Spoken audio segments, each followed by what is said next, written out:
जय हिंद साथियों, स्वागत है आपका आज के मेरे वीडियो में। आज हम लोग एक डिफरेंट तरह के टॉपिक पे बात करेंगे। ये जो डिस्कशन हमारा होने वाला है आज का, वो Russia Ukraine, Russia China, India Pakistan, India China, India Russia, इसके बीच में न रह करके हम एक ब्रॉडर टॉपिक को लेकर के आए हैं कि जियो पॉलिटिक्स होता क्या है। इंटरेस्ट पहले आती है, हमारा इंटरेस्ट पहले आता है, नेशनल इंटरेस्ट पहले आता है, या हमारी दोस्ती पहले आती है। दोस्तों, आज की दुनिया में दोस्ती और दुश्मनी से ज़्यादा मायने रखता है इंटरेस्ट। कोई भी देश किसी भी दूसरे देश का परमानेंट दोस्त या दुश्मन नहीं होता है। उदाहरण के तौर पे मैं आपको बता दूं, भारत जो है रशिया से पहले, यूक्रेन रशिया वॉर के पहले, भारत जो है रशिया से सिर्फ 2% ऑयल खरीदता था अपने पूरी ज़रूरत का। मतलब अगर हमको महीने में 100 लीटर तेल की आवश्यकता होती है तो हम बस 2 लीटर तेल ही रशिया से खरीदते थे, बाकी का तेल हम दूसरे कंट्री से खरीदते थे। रशिया यूक्रेन के बाद से जो युद्ध हुआ, उसके बाद से हमने रशिया से अपनी ज़रूरत का 40% ऑयल खरीदना शुरू कर दिया। क्या इसलिए कि रशिया हमारा दोस्त है? रशिया हमारा दोस्त तो है ही, लेकिन जो तेल परचेज करने का जो रेशियो था, जिसको हमने बढ़ा करके 40% कर दिया, वो बस इसलिए किया क्योंकि हमारे नेशनल इंटरेस्ट जो हैं वो हमारे लिए सर्वोपरि है। हमारे लिए सस्ता तेल हमारी सबसे बड़ी ज़रूरत है। रशिया हमको चीपर ऑयल दे रहा था because Russian oil is the cheapest oil in the global market. हमने 40% तक अपना तेल रशिया से खरीदना शुरू कर दिया। रशिया यूक्रेन जब युद्ध चल रहा था, काफ़ी ज़्यादा अनेक देश, कितने भी राष्ट्र हैं, सारे देशों ने कहा कि रशिया सही कर रहा है, कोई कहा यूक्रेन सही कर रहा है, किसी ने कहा कि रशिया को वॉर रोक देना चाहिए, Russia should not kill Ukrainian civilians. कोई लोग कह रहे थे कि Ukraine should not start war with Russia because Russia is very powerful. Bharat का स्टैंड बहुत क्लियर था। मोदी जी ने कहा, हमारे प्राइम मिनिस्टर ने, कि this is not a time of war, this is a time of peace. ये युद्ध का समय नहीं है, ये शांति का समय है। हमने किसी भी देश का स्टैंड नहीं लिया, और ये पहली बार नहीं हुआ है। भारत हमेशा से गुट निरपेक्ष रहा है। हमारे आज़ादी के समय से हमारी जो नीति रही है वो नॉन अलाइनमेंट की रही है। हम अपने आप को, हम अपने देश को किसी भी देश के साथ नहीं जोड़ते हैं। हमारा नेशनल इंटरेस्ट पहले आता है, हमारे लिए हमारी ज़रूरतें पहले आती हैं। हम उसी राष्ट्र का साथ देते हैं या फिर उसी राष्ट्र के साथ होते हैं जो हमारे हित की बातें करता है। ये बहुत पहले से चला आ रहा है। सिर्फ रशिया हमारा दोस्त है इसलिए हम रशिया से ऑयल नहीं खरीद रहे हैं। हमारी संप्रभुता हमारे लिए सर्वोपरि है। जियो पॉलिटिक्स में भी कुछ ऐसा ही होता है। जियो पॉलिटिक्स में कोई भी देश आपका परमानेंट दोस्त या परमानेंट दुश्मन नहीं होता है। परमानेंट इंटरेस्ट सबसे पहले आता है। हमारी इंटरेस्ट, जो मैंने पहले कहा कि हमारा इंटरेस्ट पहले आता है। इसीलिए अगर आप देखेंगे कि हम रशिया के साथ भी दोस्ती बना के रखते हैं। हमारा दोस्त तो रशिया है ही, हमारा स्ट्रेटजिक पार्टनर है, हमारा डिफेंस सप्लायर है। हम हथियार रशिया से खरीदते हैं। हम हमारा जो S-400 जो है, जो हम यूज़ करते हैं मिसाइल्स को ट्रैक करने के लिए, वो हम रशिया से खरीदते हैं। हमारा ऑयल का ट्रेड अभी रशिया के साथ चल रहा है। अमेरिका के साथ भी हमारी दोस्ती पहले भी काफ़ी अच्छी रही है, आज भी थोड़े मनमुटाव चल रहे हैं, बट ये very soon it will be resolved, I am pretty sure. China से भी हमारे रिश्ते डिप्लोमेटिक तौर पे उतने अच्छे तो नहीं रहे because China is very aggressive in terms of its border policies, but trade तो हमारा चाइना के साथ भी होता रहा है। हम किसी के साथ भी यस या नो में नहीं रहते हैं। हम बात करते हैं, बातचीत करते हैं, और हम अपने नेशनल इंटरेस्ट को पहले लेकर के आते हैं। यही हो रहा है आज के समय में भी। अगर हम गुट निरपेक्ष हैं, हम किसी भी राष्ट्र से डायरेक्ट उससे दोस्ती या उससे दुश्मनी नहीं करते हैं, तो फिर हमारे साथ ऐसा क्यों हो रहा है कि हमारे ऊपर इतना बड़ा टैरिफ लग गया? यूएस ने पहले 25% का टैरिफ लगाया, फिर यूएस ने 50% का टैरिफ लगाया। अब खबरें आ रही हैं कि डोनाल्ड ट्रंप बड़े बड़े आईटी कंपनी से बातचीत कर रहे हैं कि इंडिया को काम आउटसोर्स ना किया जाए, क्योंकि हम तो आईटी के बहुत बड़े सर्विसेज के सप्लायर हैं। देखिए, इसके 3-4 बिंदु हैं। हमको थोड़ा 4-5 महीने पीछे जा करके समझना होगा, या और पीछे चलते हैं जब डोनाल्ड ट्रंप प्रेसिडेंट नहीं बने थे। जब वो प्रेसिडेंट का इलेक्शन लड़ रहे थे, यानी जब उनका चुनाव प्रचार चल रहा था, कैंपेनिंग चल रहा था, उस वक्त डोनाल्ड ट्रंप कह रहे थे कि if I come in to power I will stop the Russia Ukraine war in 1 or 2 days। ठीक है, उनका ये कहना था कि ये वॉर में कुछ नहीं है, I will initiate the cease fire and Putin is my best friend and he will agree what ever I से। वो पावर में आते हैं, सबसे पहले उन्होंने जेलेंस्की को व्हाइट हाउस बुलाया, उससे वहाँ पर काफ़ी ज़्यादा ह्यूमिलिएट किया। तुम्हें कपड़े पहने नहीं आते हैं, तुम्हें बात करना नहीं आता, you don't know how to talk, तुम्हारे अंदर किसी तरह का कोई सेंस नहीं है, तुम ग्रैटिट्यूड नहीं रखते हो, you do not show gratitude, और इसको कैमरे पे प्रसारित किया गया। You can not do such thing with the state head of A sovereign nation. But ठीक है, आगे बढ़ते हैं। ट्रंप प्रेसिडेंट बन जाते हैं और रशिया यूक्रेन वॉर को रोकने की काफ़ी कोशिश करते हैं। कुछ ही दिन पहले 15 अगस्त के दिन पुतिन और ट्रंप की मीटिंग होती है अलास्का में, और आपको मैं बता दूं कोई भी सॉलिड आउटकम उस मीटिंग का नहीं आया। किसी भी थिंक टैंक ने कुछ भी नहीं कहा कि इस मीटिंग का आउटकम क्या हुआ। रशिया ने करीब करीब 20% यूक्रेनियन लैंड को अक्वायर कर लिया है। ये रिकॉर्ड ऑन रिकॉर्ड मैं बोल रहा हूं, और आप गूगल कर सकते हैं, मैं भी स्क्रीनशॉट्स कुछ अपने वीडियो में डाल दूंगा। ट्रंप का यह कहना है कि भाई किसी भी तरीके से वॉर को रोको, मतलब 20% लैंड अगर तुमने एक्वायर कर लिया है कर लो, अच्छी बात है, वॉर को रोक दो। पुतिन का कहना है, मतलब इन हिज ओन टर्म्स, कि भाई तुमको क्या मिलेगा इस वॉर को रोकने के लिए। ट्रंप का यह कहना है कि तुम 20% लैंड को रख लो, मैं यूक्रेन का रेयर अर्थ एक्सप्लोर करूंगा, मैं यूक्रेन में इन्वेस्ट करूंगा, और मैं यूक्रेन की इकोनॉमी को फिर से ट्रैक पर लाऊंगा। भाई लड़ाई हुई रशिया और यूक्रेन के बीच में, लॉस हुआ रशिया का और यूक्रेन का। यूक्रेन में भी he might be buying arms from European Union और USA, that is a different thing, but loss Russia का हुआ, लॉस यूक्रेन का हुआ। सैनिकों की जानें जो गई हैं वो रशिया की गई हैं और यूक्रेन की गई हैं। फिर अमेरिका को क्यों कुछ भी खाना है भाई?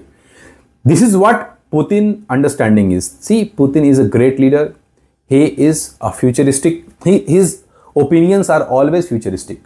भारत से रशिया की दोस्ती 1970s के समय से है, मतलब एट दैट टाइम हमारे पास पैसा नहीं हुआ करता था, फिर भी रशिया ने हमारी मदद की। मतलब आप सोच सकते हैं वो कितना दूर का सोच रहे थे। 1970 में 65 में वो लोग भारत का मदद किए। आज के समय में हमारे पास पैसे हैं तो हम S-400 खरीद रहे हैं, आज के समय में हमारे पास पैसे हैं तो हम रशिया से ऑयल खरीद रहे हैं। ठीक है, coming back to our own discussion where we were discussing about the Alaska summit. उसमें हुआ ये कि कुछ भी आउटकम नहीं निकला, क्योंकि अगर 20% लैंड रशिया रखेगा और रेयर अर्थ को यूएसए एक्सप्लोर करेगा, भाई यूक्रेन को क्या मिला? Ukraine is a sovereign nation, उसका भी कुछ इंटरेस्ट होना चाहिए, उसके भी कुछ टॉपिक्स होने चाहिए ऑन, मतलब मेरा कहने का मतलब है कि यूक्रेन के कंडीशन पर भी सीज फायर को देखना चाहिए, मतलब यूक्रेन का भी कुछ पॉइंट देखना चाहिए। यूक्रेन का कहना है कि first of all I need my 20% land back, second I need a safety guarantee. जब अलास्का में पुतिन और ट्रंप का मीटिंग कंप्लीट हो गया, उसके बाद से सारे यूरोपियन लीडर जो थे, state heads of all the European Union, they went to White House. वहां पे क्या हुआ? वहां पे ट्रंप ने उस मीटिंग के दौरान, जब मीटिंग चल रही थी उसके दौरान 45 मिनट के लिए उस मीटिंग को छोड़ करके जाते हैं, पुतिन से बात करते हैं। मतलब आप समझिए यहां पे क्या चल रहा है। Trump is president of a super power, मतलब यूएसए आज के समय में सुपर पावर तो है ही, और वो अपने मीटिंग के बीच में से 45 मिनट का समय निकाल करके जाते हैं, पुतिन को बात बताते हैं कि भाई मैं क्या डिस्कस कर रहा हूं, आपको क्या लगता है? Putin is a very great leader. उसको समझ में आ गया कि जो ट्रंप है, Trump is weak, Trump has a weak point. खैर, उसके बाद क्या होता है कि जेलेंस्की बोलते हैं कि मुझे सेफ्टी की गारंटी चाहिए, अगर सीज फायर हो रहा है तो फ्यूचर में भी मुझे सेफ्टी की गारंटी चाहिए। You know what Trump said, what safety guarantee you are thinking, what if somebody bombs us, मतलब व्हाइट हाउस पे कोई बॉम्ब फेंक दिया, क्या होगा? There is nothing called safety guarantee. मतलब you are a president of United States of America and you are talking like this. उसके बाद भी कोई आउटकम नहीं निकला। वो मीटिंग जो अलास्का में मीटिंग हुई उसके बाद से व्हाइट हाउस में सारे यूरोपियन यूनियन के जो स्टेट हेड पहुंचे, उसका कोई आउटकम नहीं निकला। उसके बाद से होता है एससीओ समिट।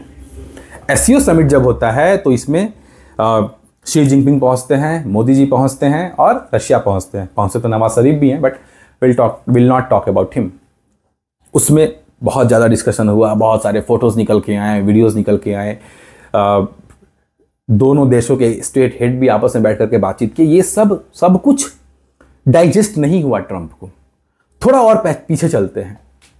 जब ट्रंप जो हैं रशिया और यूक्रेन के बीच वॉर नहीं रुकवा सके, अपने देश के लोगों को कुछ तो दिखाना है उन्हें कि अब मैं और क्या कर सकता हूं।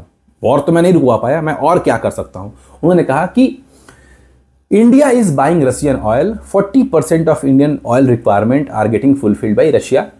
अब इंडिया क्या कर रहा है कि रशिया को पैसे दे रहा है, जिससे रशिया को मदद मिल रही है और रशिया यूक्रेन पे हमले नहीं रोक रहा है। It means India is fuelling the war.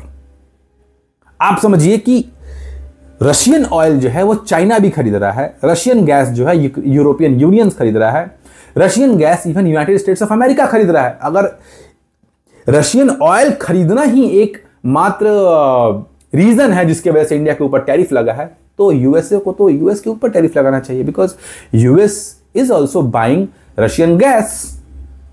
इसका मतलब यह होता है कि कहीं से भी इंडिया का रशियन ऑयल को खरीदना is not a reason why India have been impose with 25% of tariff and again 25% of punitive tariff.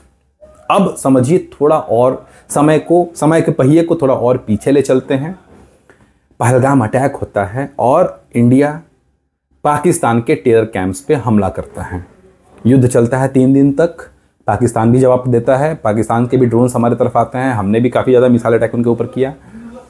उसके बाद क्या होता है कि प्रेसिडेंट ट्रंप कहते हैं कि I advocated the cease fire between India and Pakistan and the both great nations agreed for a cease fire.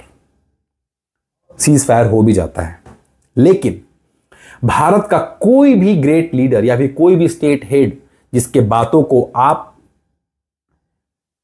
Seriously ले सकते हैं, उन्होंने नहीं कहा कि ट्रंप ने सीज फायर को इनिशिएट कराया है। भारत का यही स्टैंड रहा है शुरू से और आज तक कि India is a sovereign nation and we do not need a third country to initiate a cease fire. We received a call from Pakistan DGMO.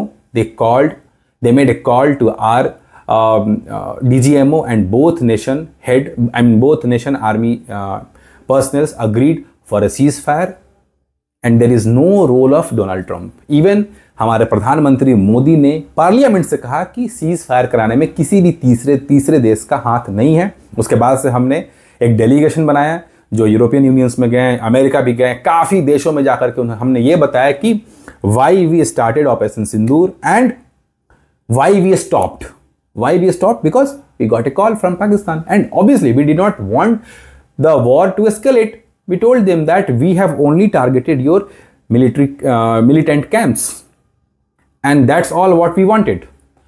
But Trump को चाहिए यस सर जो भारत नहीं कहता है ट्रंप को।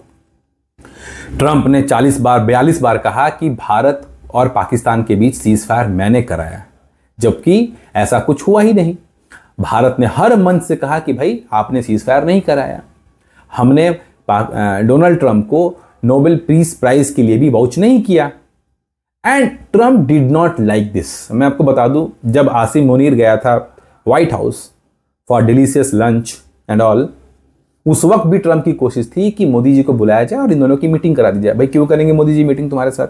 आई मीन एक terror nation के field marshal से why Modi ji will have a meeting? We are the world's largest democracy, we will not.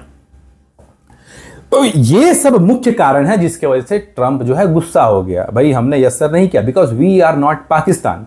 हम जो हैं नन अलाइनमेंट को बहुत सीरियसली लेते हैं और आज के समय में हमारे साथ अगर रशिया खड़ा है तो वो इसलिए खड़ा है कि हमने पूरे इंटरनेशनल कंट्रीज से, यूरोपियन यूनियन से, यूएसए से और बाकी तमाम जगह से हमने प्रेशर हैंडल किया और under extreme pressure we did not stop buying Russian oil, not because Russia is our friend, this is not the only reason।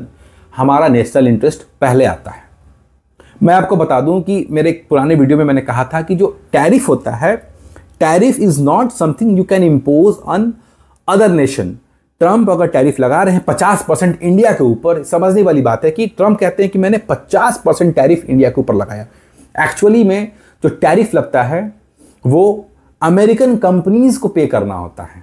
मतलब अगर सपोज मैं एक लैपटॉप, ये जो लैपटॉप है ये अमेरिका बेच रहा हूँ 100 लैपटॉप और ये लैपटॉप का 1000 प्राइस हुआ करता था, 25% टैरिफ के बाद से इस लैपटॉप का प्राइस हो जाएगा 1025 रुपये, ठीक है। और ये पैसे देने होंगे अमेरिकन कंपनी को, किसको? अमेरिकन गवर्नमेंट को। अब अगर अमेरिकन कंपनी इस लैपटॉप को जो पहले 1000 में खरीद रही थी, अगर 1050 या 1025 रुपये में खरीद रही है, तो इस बढ़े हुए पैसे को अमेरिकन कंपनी किससे वसूल करेगी? अमेरिकन से, अमेरिकन सिटीजन से। तो एट द एंड जो टैरिफ का पैसा अमेरिकन गवर्नमेंट को मिलेगा वो American citizens will pay, not any other country. Obviously हमारे ट्रेड पे असर पड़ेगा और पड़ रहा है।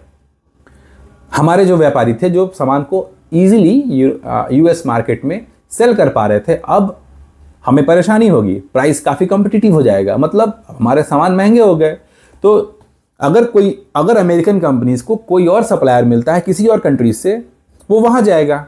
इसका मैंने अपने लास्ट वीडियो में कहा भी था कि अब इसका दो रास्ता है, या तो हम अपने मैन्युफैक्चरिंग कॉस्ट को कम करें, विच वॉज वेरी डिफिकल्ट। मैंने अपने वीडियो में कहा था कि it is very difficult to reduce the manufacturing cost because of inflation, because of several other factors. But अभी जो भारत सरकार ने जीएसटी रिफॉर्म लाया, जिसके अंदर काफ़ी ज़्यादा स्लैब्स को रिवाइज किया गया है, इससे कुछ तो राहत मिलेगी, बट इसके ऊपर हम बाद में वीडियो बनाएंगे। तो टैरिफ जो है इसका असर अमेरिका के ऊपर पड़ेगा, न कि इंडिया के ऊपर। इंडिया के ऊपर तो पड़ेगा ही, ऑब्वियसली पड़ेगा, बट इससे ज़्यादा डायरेक्ट इमीडिएट इफेक्ट जो टैरिफ का दिखेगा वो अमेरिकन के ऊपर दिखेगा।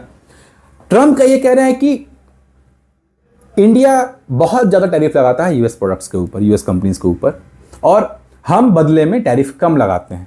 और ट्रंप अगर ये टैरिफ लगा रहे हैं 20%, 25%, 50% का, तो उनका ये सोच है कि आने वाले 2-4-10 सालों में जो कंपनीज जो इंडिया में बैठ करके मैन्युफैक्चरिंग कर रही हैं, they will go to America and they will start manufacturing their goods and services in America. But इसमें समय लगता है, इसमें 5, 6, 7 साल लगते हैं, 10 साल भी लग सकते हैं, और उसकी कोई गारंटी नहीं है कि उस वक्त जो उनका मैन्युफैक्चरिंग कॉस्ट होगा आज के समय में हमारे मैन्युफैक्चरिंग कॉस्ट से कम होगा। बट ये 5 साल, 6 साल, चलिए 4 साल भी मान लें, 5 साल भी मान लें, ये 5 साल तक आप कैसे सर्वाइव करेंगे? जबकि मूडीज का कहना है कि America's economy is on the verge of recession. आप रिसेशन के कगार पे हो।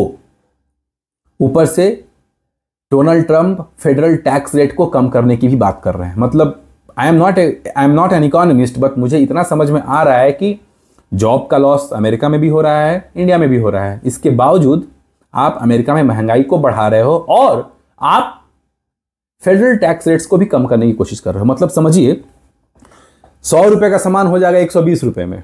अब आप लोगों को बोल रहे हो कि भाई इंटरेस्ट रेट्स कम करो, लोगों को इजीली लोन मिलेगा, पीपल विल हैव 150 रुपीज़, तो 120 रुपीज़ का जो सामान है वो पीपल आसानी से खरीद पाएंगे, मतलब महंगाई और ज़्यादा बढ़ जाएगी। खैर, अब आते हैं, समराइज करते हैं अपने हम वीडियो को कि ये जो पूरा टैरिफ का मामला है ये टेम्पररी है। मैं आपको बता देता हूं कि इस साल के अंत तक India and US will sit on A table and will discuss. India और यूएसए का जो रिलेशन है वो काफ़ी पुराना है और अभी थोड़ी चल रही है टेंशन हमारे और यूएस के बीच में, but it will be sorted very soon. और ये जो टैरिफ का मामला है ये बहुत जल्दी सॉर्ट आउट हो जाएगा। थैंक यू वेरी मच मेरे वीडियो को देखने के लिए। सब्सक्राइब करें मेरे चैनल को। जय हिंद, वंदे मातरम।